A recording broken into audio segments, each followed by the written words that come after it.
Welcome to this fast code walk. I will be taking you through the process I typically use when discovering a plugin. So getting started, I've downloaded a lightbox and I'll extract it here. Double click, it's extracted. Let me delete this. I'll move it to trash. Right. So the anatomy of a plugin, when you double click, you'll notice that there are several things or folders. There is a folder called SRC, short for source, and DIST, short for distribution. Now, if we can go into our editor, I open the folder on a desktop. It's called Lightbox Master. Actually, it's called Lightbox Code Walk. And in there, I can list the contents and see that there's a Lightbox Master. So we'll use this to explore. Now, SRC has a bunch of things to watch for. SRC is usually the source code. However, the author of this plugin distributes the contents using the DIST folder. That's what you're going to be using most of the time, but we can take a quick look at the sources. And in here, there's lightbox.js, a file that Lokesh Dakar kind of wrote and is working through. Okay, so let's rename the distributing the dist written folder. Let's call it Lightbox. If you're on Windows, you could right click and say rename. If you are on Unix, you could go into Lightbox, and then we can rename it using the mv or the move command. So we'll call it Lightbox. Okay, and what we'll do is we shall move Lightbox out of this project. We'll move Lightbox out by one directory, so it will be in its own project up here. Because this is a project that we plan to use across, I'll create a special file or a folder called JS. I'll also create a folder called CSS that will have my site-wide contents. You can see that as I create the folders on the left sidebar, there are folders being created.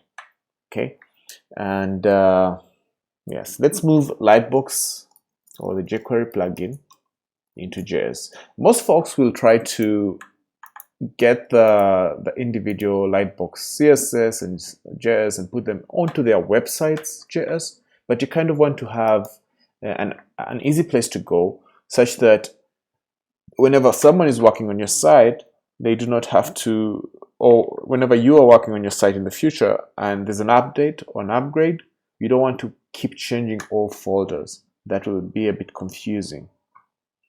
So we'll create some basic empty file called index.html, and in there we shall create our quick boilerplate, and I'll change the title to Lightbox Code Walk. Okay, so I've just learned about this plugin, and I kind of want to learn more about what it does. So what I can do is I could go into that folder and open the examples and take a look at the code there. So when I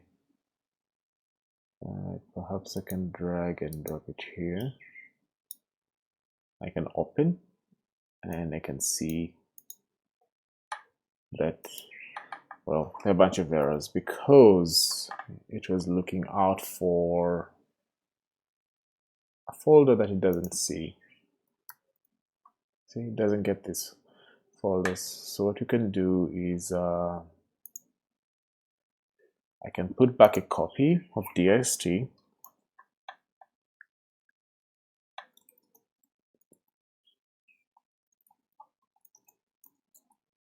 by creating a copy of that into that, and I move DIST back one folder into the previously downloaded master. So when I refresh, I shouldn't get these weird errors. Okay, so when I click, there is my image. So that gives you an example of something. But let's try to walk through what is in here. So we've opened up the folder. There's a working example that we find in examples, right? And then we're supposed to get our page set up for Lightbox. And we start that by including the CSS. So let's get the CSS included. Let's type link, and I'll use the tab key to get that. And in the JS, I will go into Lightbox, the CSS, and I'll put the Lightbox CSS. And as I develop, we can do a live preview of this.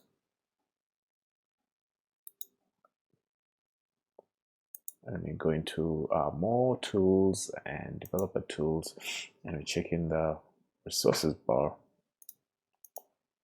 We see that our Lightbox code for CSS was included.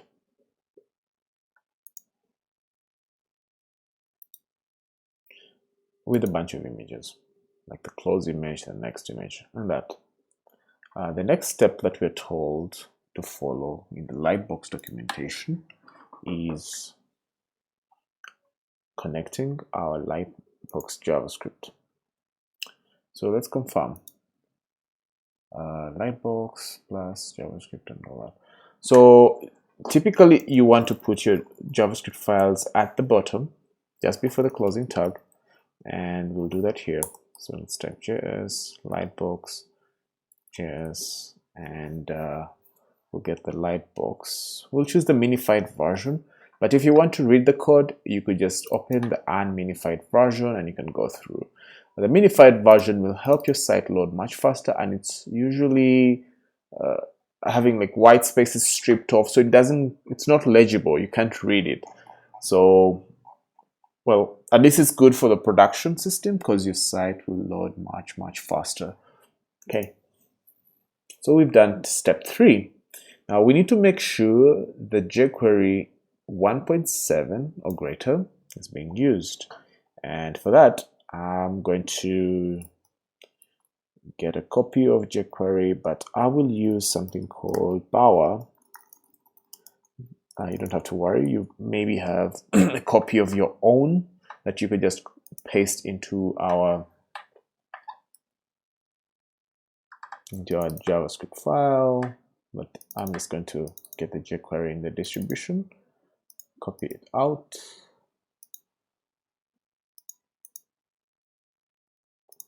and I'll delete this folder that I had.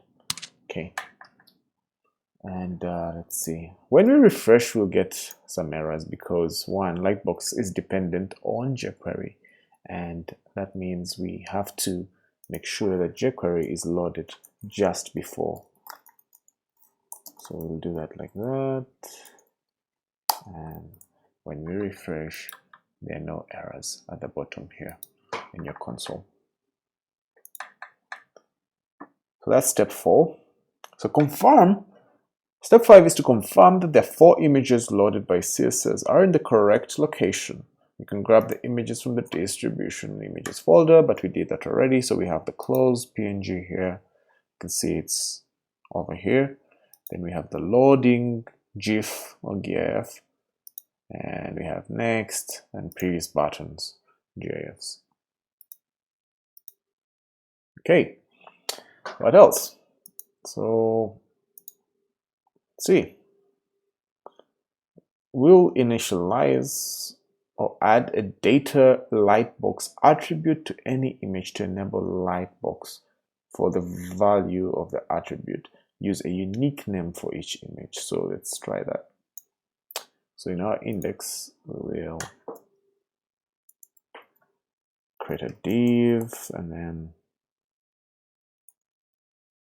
start to load images in here.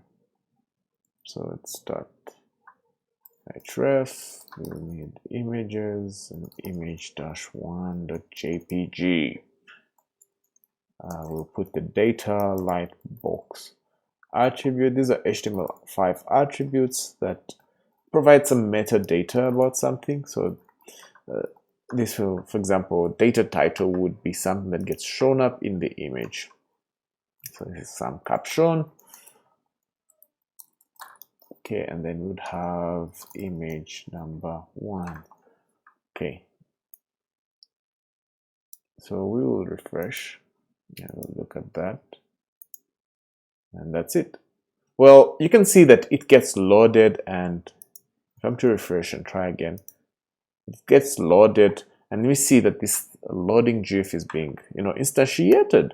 But we do have an error. We do not have any images here. So I suppose we could go back in here into our lightbox master, the code that we downloaded, and see whether they have images that we could use.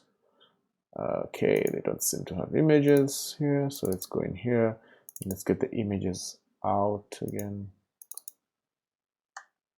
Okay, well, it seems the images were loaded remotely, so let's open this with brackets. Okay, yeah, the images were opened remotely. So what we shall do is we will just get this link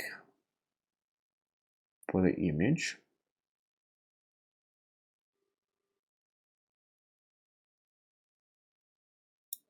Alternatively, let's just get an image class to show up.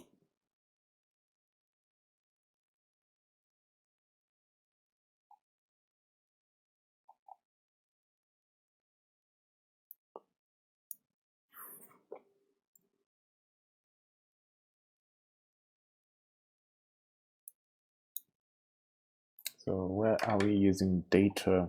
So I'm looking at a way to compare what we have here. href would be some image that this thing is searching for. So let's get one of these images here, the lady.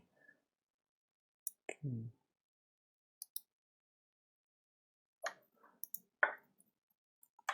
Copy.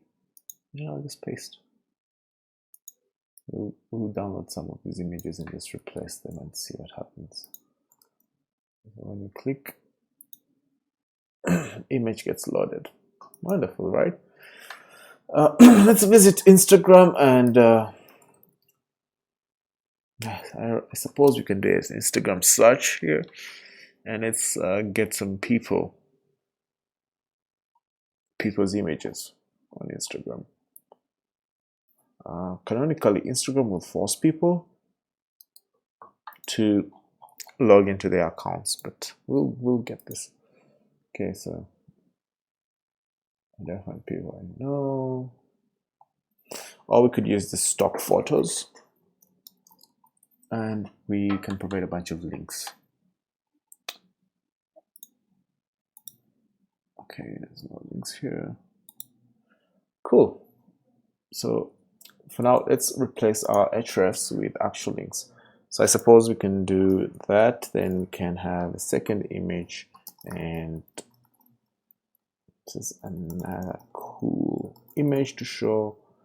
Image 2. Right now it won't have anything. It will just, stay there. Well, because it's expecting an href attribute in here. So we'll refresh, click that, can't get that one it gets. Okay, what else are we missing here? So we have data lightbox, and we also need a data lightbox attribute image 2. When we refresh and we call here, we'll get that nice looking thing, but it's searching for image 2. So let's use iStock photo, and let's get a bunch of people's images here, toddlers and a bunch of folks like that. Okay, let's let it load. So I've opened up a bunch of photos, so I'll just right click and copy the image URL and just replace here with an image URL. Let's see if that's gonna work.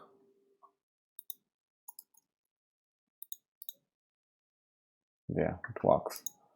So we can add another image of this guy here. Let's copy his image URL and ref will be that stock image. Make a data lightbox attributes get set to the. This is what will have to be unique. The data lightbox attributes will have to be unique. And then you can say guy back to school, and we can have image 3. When we refresh this page, you can lock these ones. Let's also get this other guy here who's doing a selfie. Ref, put his photo in the data lightbox equals image 4, and we can say image number 4. Yeah, so can provide a title, selfie at college. Okay, let's see, I've exhausted. Let's also get these girls here. Let's have a 5th image. Okay.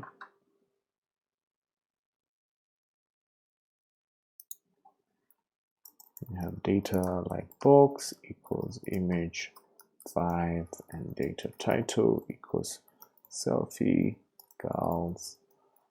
Then we'll have image number 5. Let's get rid of that. Who else? We have this guy here. Yep. Okay, so let's refresh. Let's close this here. And let's assume we're browsing normally. So we can have click image.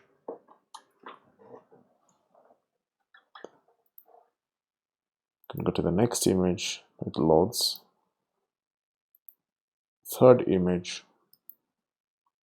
A 4th image. And a 5th image.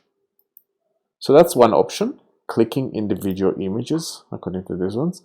But if, for example, these images are to be related, we could have our data lightbox attribute set to the same value. Now, in this case, it was road trip. Now, let's make it selfie. Let's call it selfie for our case.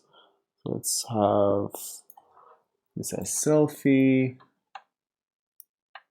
I'll change that second one to selfie, and third one as well, selfie. We also need to change the 4th image to selfie, and the 5th image to selfie.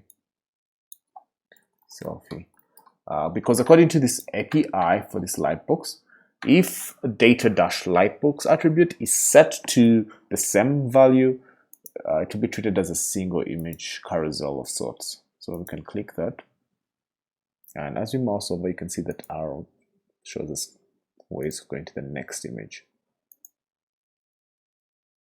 That's it.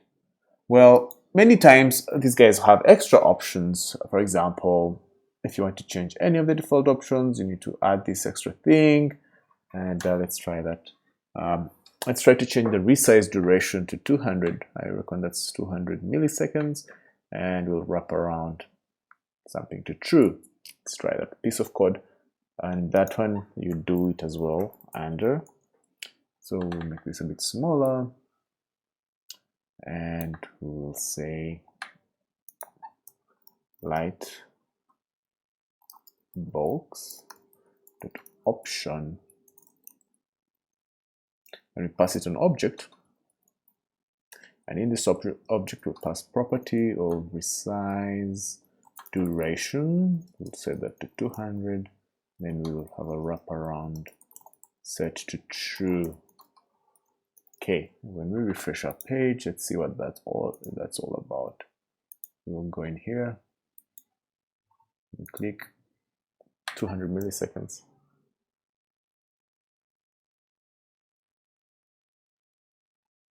I think it kind of is moving faster, so I reckon that's what that extra option is all about.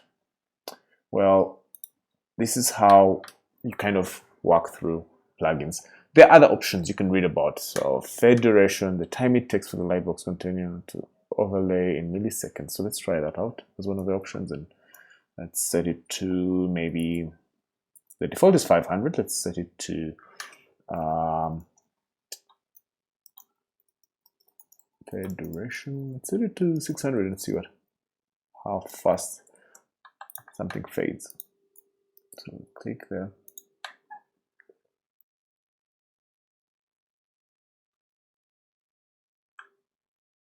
Some distance. Now, I suppose if we would change it to maybe 100 milliseconds, how fast would that fade look like? See, really, really fast, right? And I guess 500 is something that's more natural, but it's the default one, so yeah, give it some time for it to cool down. Alrighty, so that's how we work with plugins. When you're looking for plugins, in the show notes we say things like it has to be responsive and a bunch of stuff like that. Now here, this browser support for Safari, iOS, Android, so it's pretty decent, and there's a decent version of jQuery that's being used or supported. It also looks like it's working for version 2, and it's free. Well, there are some other plugins that will expect you to pay or part with some money, so you need to watch out for such investments. Let's tidy up our code a bit. We'll go back here. We will delete the previously downloaded code. We'll arrange it so that it's very easy to walk through, and now our code is much less. Okay. Well, thank you, and you'll find a copy of this code in GitHub. And as an assignment, you could try to download this and use a more relative path, something that looks kind of like this, where you have href and maybe image1.jpg and data lightbox and so on. So try to design something with photos perhaps in your collection. Choose your photos wisely, but show me something at the end. Thank you.